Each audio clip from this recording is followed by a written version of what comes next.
Unlock the power of people skills for unmatched life success. Like the difference between me being a president, prime minister, superb salesperson, exceptional entrepreneur is probably just my understanding of other people and how I show up in my words and my cues.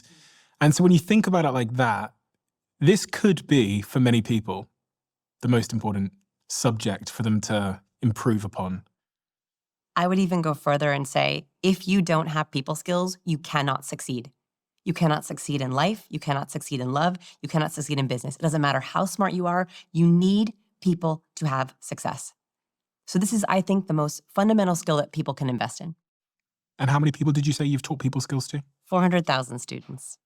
And is there a particular case study that stands out to you as being the most extreme in terms of case studying the fact that someone can go from zero to a wonderful place? Yes, and it's my very brilliant but stoic students.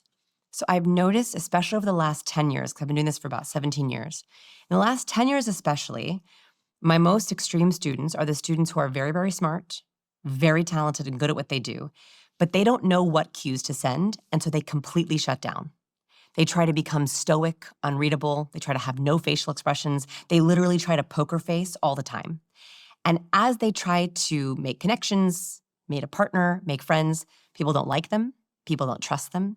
They can't get buy into their ideas.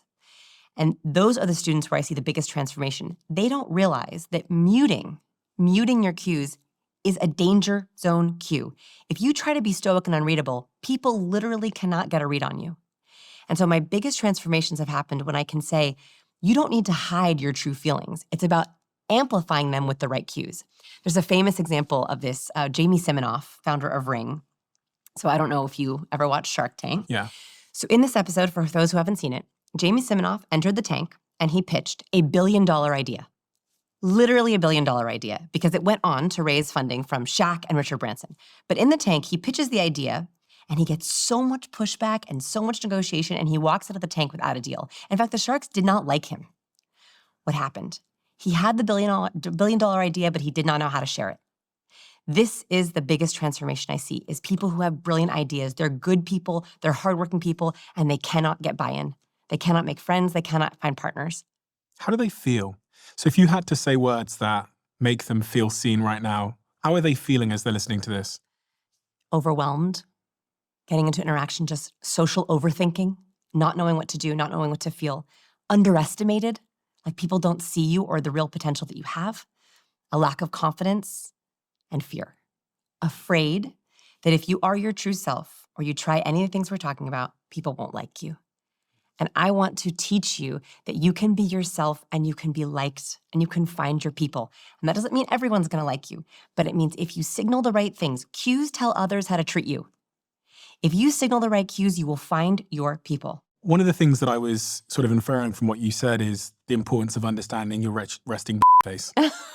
That's like the term we use in the UK, resting face, which is like when you're just listening or doing nothing. Like, how does your face look? Yes. And you're telling me that's really, really important. It's real. So I call it resting bothered face. Because Okay, I have I to be probably a shouldn't use that PhD. word. Resting Yeah. bothered face. RBF, same thing. Okay. Okay, this is a real phenomenon, which is that all of us have different faces at rest.